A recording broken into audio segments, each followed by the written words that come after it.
Salut les players, on se retrouve pour une nouvelle vidéo, le derby de Madrid qui se termine par un résultat nul, un but partout, score final. Anderson il est fâché, je vous le dis là, vous nous l'avez énervé là, les joueurs madrilènes, les joueurs merengues, vous nous l'avez énervé. Je suis pas énervé contre mes joueurs. Je suis pas énervé contre mes joueurs. Je suis énervé contre mon sélectionneur. Parce que bien évidemment, Barcelone lâche des points. Mon entraîneur, pardon. Barcelone lâche des points et nous on n'est même pas capable de profiter. Pourquoi? Parce que Ancelotti c'est une péripatéticienne. Voilà, je l'ai dit. C'est une péripatéticienne. Je ne vais pas dire autre chose. Je ne peux pas le dire autrement. Comment tu peux finir assis défenseur? Comment tu peux finir assis défenseur? Je suis désolé. Contre l'Atlético Madrid, tu finis assis défenseur. On est où là? On fera pas mieux. Allez, générique, c'est parti.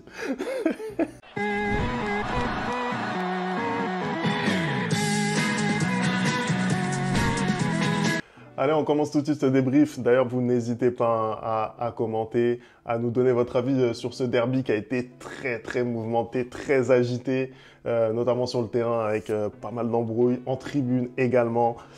Anderson, c'est quoi ton ressenti sur le match? On va parler de cette fin de match un petit peu compliquée, mais ton ressenti un petit peu global. Essaye de prendre un petit peu de recul, Anderson, et donne-nous ton ressenti sur ce match. Non, mon ressenti global, je pense que c'est exactement comme ce qui s'est passé en tribune, du n'importe quoi. Voilà, c'est du n'importe quoi. D'ailleurs, les supporters de l'Atlético, d'ailleurs, je ne comprends pas comment on peut avoir toute sa tête et supporter ce club. Non, moi je vais te dire la vérité parce que à un moment donné, quand c'est pas Vinicius qui provoque, c'est Courtois qui provoque juste parce qu'il célèbre un but. Donc on va arrêter au bout d'un moment. Courtois il célèbre un but de son équipe, ça lui lance des briquets, ça lui lance des sandwichs. À un moment donné, achetez-vous un cerveau. Moi je le dis clairement, tous les gens qui supportent l'Atlético, ils n'ont pas de cerveau. Ils n'ont pas de cerveau. Sinon, le contenu du match, moi j'ai trouvé que la première mi-temps, on a eu un match très tactique de la part des deux sélectionneurs. Les deux équipes se sont beaucoup regardées jouer. Il n'y avait pas vraiment de prise de risque, hormis cette frappe de Valverde de loin un peu, à distance. Les joueurs offensifs côté Real étaient un peu neutralisés, mais bon, en même temps, quand tu rentres dans le match et que tu vois que l'équipe d'en face a posé 5 défenseurs, qu'est-ce que tu veux faire? On commence à être habitué à jouer contre l'Atlético Madrid. Moi, je ne critique pas cette manière de jouer. D'ailleurs, sur la compo merengue également, est-ce que tu penses que c'est ce qu'il va aller faire? On est revenu un petit peu à ce qu'on a vu la saison dernière en l'absence de Mbappé. Est-ce que toi, tu es en phase avec ça? Moi, j'étais content quand j'ai vu la compo parce que c'est ce que je veux depuis le début de la saison sur la chaîne. C'est ce que j'arrête pas de dire. Pour moi, j'estime que ce Real Madrid-là est beaucoup plus équilibré quand il joue en 4-4-2 et je pense que le match de ce soir me l'a prouvé. En tout cas, avant les changements de Carlo Ancelotti, on va en parler plus tard.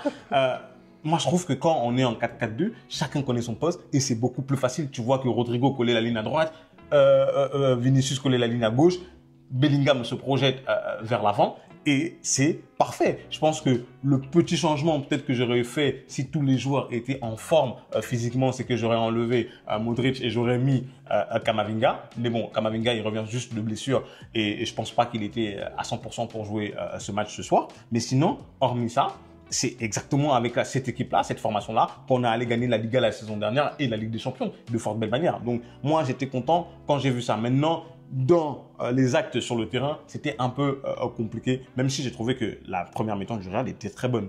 Bien sûr. Était très bonne dans le sens où je trouvais qu'ils circulaient le ballon, ils étaient à l'aise, ils étaient à l'extérieur et malgré tout, ils ont quand même eu le ballon. Bon, après, l'Atlético, ils laissent toujours le ballon quand c'est le Real pour mieux contre-attaquer, mais j'ai trouvé qu'ils n'étaient pas vraiment en danger et j'ai même trouvé que à certaines occasions, s'ils lâchaient un peu plus vite le ballon ou s'ils prenaient un peu plus la profondeur, ils pouvaient mettre cette équipe de l'Atlético en danger. Mais moi, à la première période, il n'y a rien eu, il n'y a pas eu de but et tout, mais j'étais satisfait un peu de ce qui s'est passé côté Real. Maintenant, la deuxième mi-temps, le Real rentre un peu en dessous quand même parce qu'il y a pas mal d'occasions qu'ils concèdent de la part de l'Atlético, mais après ça, ils reviennent tout de suite dans le match. On a notamment cette occasion en corner, sur corner de Rodrigo qui tire juste au-dessus de la cage de Oblak. Avant le but, le premier but du Real Madrid de la part de Militao, vraiment qui met une reprise de volée, on dirait un 9, tu vois, et un très beau centre encore de la part de Vinicius Junior. Faute pour toi d'ailleurs sur le coup franc qui amène... C'est léger. C'est léger, mais voilà, je pense quand même pas que ça mérite à ce que on jette des briquets à Courtois parce qu'il y a beaucoup de supporters sur les réseaux sociaux qui ont dit ouais le but est arrivé sur une faute, il n'y avait pas faute. Vas-y. Donc il n'y a pas faute, donc vous lancez des briquets en termes de protestation, c'est ça? Ah, je pense pas que ce soit pour ça qu'il lance des buts. Il a le droit de célébrer, Courtois. Je suis désolé, il a le droit de célébrer son but. C'est Courtois, voilà. Il a le droit de célébrer son but. Qui a un antécédent avec ce club aussi, donc c'est un petit peu compliqué. Mais pour revenir sur ce que tu disais sur la première période du Real Madrid, je suis totalement d'accord avec toi. C'était un bon Real Madrid, bien sûr, il n'y a pas eu énormément d'occasions, mais je trouve que sur l'ensemble du match, c'est quand même le Real Madrid qui se procure les meilleures situations. Et moi, j'ai été quand même vachement étonné d'avoir un Real Madrid autant à sa main dans cette première période. Ils n'ont pas été mis en danger, même dans l'intensité. Tu peux laisser le ballon à l'adversaire, mais tu peux aussi mettre beaucoup plus d'intensité, notamment dans les duels. Et je trouve que ça n'a pas été forcément le cas en première période. C'est monté d'un ton, et le rythme aussi de la partie est monté d'un ton en deuxième période. On a eu ce but de Militao, très très beau but. Et après, derrière, effectivement, l'Atlético qui s'affirme un petit peu plus, qui cherche à égaliser. Mais ça, c'est aussi dû au choix de Carlo Ancelotti. On va y venir, c'est maintenant, Anderson. C'est maintenant que tu vas pouvoir déverser encore une fois de plus ta haine sur un coach qui t'amène Ligue des Champions sur Ligue des Champions. C'est parti, c'est maintenant. Tu vois, voilà, regarde, tu me fais passer pour quoi? Regarde, tu me fais passer pour quoi? Mais non, mais déjà, j'aimerais bien quand même qu'on reprenne la chronologie des choses parce que je pense que au moment où Militao marque, le Real est bien, le Real est très bien. Il survient cet incident-là qui fait aussi qu'on arrête le match pendant plus de 15 minutes et les joueurs ils reviennent. Ils sont un peu froids, donc je pense que ils ont aussi eu du mal à revenir côté Real Madrid dans le match. Et on a vu que petit à petit, plus ça avançait et plus l'Atlético prenait un peu l'ascendant psychologique. Moi maintenant, ce qui me dérange dans ce match-là, c'est aujourd'hui au niveau du coaching de Ancelotti, il n'est pas bon du tout. C'est-à-dire que les signaux qu'il envoie à partir de la 85e minute ne sont pas bons du tout parce qu'il te fait des remplacements pour conserver ces 1-0 là. Ok que tu sortes un joueur pour remplacer un autre joueur parce que tu estimes que ton défenseur il est fatigué, il n'y a pas de souci. Sauf qu'il t'enlève Vinicius Junior, il t'enlève Rodrigo pour rentrer Fran Garcia et Lucas Vazquez. Il t'enlève Modric aussi pour entrer Lucas Vazquez. Donc ça veut dire que il choisit délibérément à la fin du match de jouer avec 6 défenseurs. Je suis désolé Carlo, on est le Real Madrid. On n'est pas des... Hein? Vous m'aurez compris. On n'est pas des... Non, parce que là, ce qu'il fait là, il joue comme une... Non, j'ai pas envie de dire des gros mots, mais il joue comme une... Parce que c'est n'importe quoi. Je suis désolé, tu joues contre l'Atlético Madrid, tu veux conserver le score à 1-0, tu fais pas ce changement-là. Parce que en fin de match, qu'est-ce qui se passe? On se retrouve avec 6 défenseurs, on se retrouve avec Jude Bellingham, Valverde au milieu de terrain et Endrick tout seul. Ouais. Et d'ailleurs, on a une occasion de mettre le 2-0 où Endrick part tout seul, mais il n'y a personne qui le suit. Est-ce que pour toi, il pouvait mieux la jouer? Parce qu'effectivement, on voit Jude Bellingham qui essaye de faire l'effort. Pour moi, il part de très loin. C'est quoi ton avis là-dessus? Il a eu la même situation en Ligue des Champions, je crois, c'est ça? C'était légèrement différent. Et oui, il y avait des joueurs à gauche, à droite, et il a quand même choisi de tirer et c'est rentré. Ce soir, il choisit de tirer, ça rentre pas forcément. Moi, je pense que il aurait pas dû tirer. Je vais te dire pourquoi, parce que en fait, c'est une fin de match et je pense qu'il faut aussi savoir gérer les fins de match. C'est-à-dire que typiquement, s'il avait temporisé, certes, Jude Bellingham part de très loin, mais tu le regardes dans sa course, il est tout seul. C'est-à-dire qu'il peut un peu temporiser et Jude l'aurait très vite rattrapé parce qu'on connaît Jude, on connaît les efforts qu'il produit et peut-être que là, il aurait eu le moyen de faire la passe à Jude. Mais après... Parce qu'aussi, dans la course de Jude, il donne pas l'impression de vouloir jouer le 2 contre 1, en fait. C'est là où... Ah si, mais il est en train d'arriver.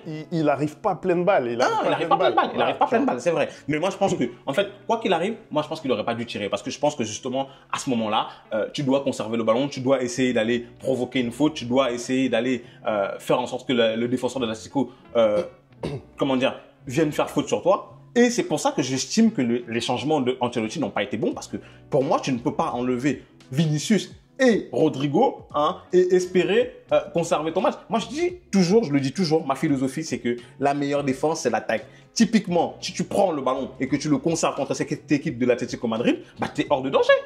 Tu es hors de danger. Au lieu de vouloir défendre face à un stade où tout est hostile contre toi, en fait. Donc, je pense que défendre en attaquant, c'est beaucoup mieux que défendre comme ça et tu te prends un but. Pourquoi? Parce que tes défenseurs ne sont pas alignés parfaitement. Pourquoi? Parce que Rudiger, il est là où il ne doit pas être, tout simplement. Il est là où il ne doit pas être et il remet Correa en jeu et tu perds 2 points. Voilà. Après, voilà, c'est ce que je te disais d'ailleurs avant qu'on tourne la vidéo, c'est si Ancelotti n'avait rien fait pour que ce but-là arrive, pour que ce but-là n'arrive pas, plutôt, bah, on lui aurait reproché en fait. C'est un peu ça le jeu aussi, tu vois. Je pense que voilà, il se dit, il y a une opportunité incroyable comptablement de revenir sur le FC Barcelone. Il faut tenir ce résultat. Eux, ils vont essayer de mettre la pression. Il faut qu'on puisse faire face à cette pression. La logique me choque Mais pas. non, justement. Ça. La logique me choque pas Regarde ce que plus tu viens de ça, dire, Femi. désolé. Tu viens de dire, eux, ils vont essayer de mettre la pression. Quand une équipe met la pression, qu'est-ce que toi tu dois faire? Tu l'attends pour contre-attaquer. On est d'accord? Et pour contre-attaquer, tu as besoin des joueurs pour contre-attaquer. Aujourd'hui, si tu laisses un Vinicius ou un Rodrigo sur le terrain, hein, ou même Vinicius, Rodrigo et Modric, ou tu changes Modric, tu mets Arda Güler, par exemple, qu'est-ce qui t'empêche de contre-attaquer? Qu'est-ce qui t'empêche de contre-attaquer et peut-être d'aller faire mal à cet Atlético de Madrid, en fait?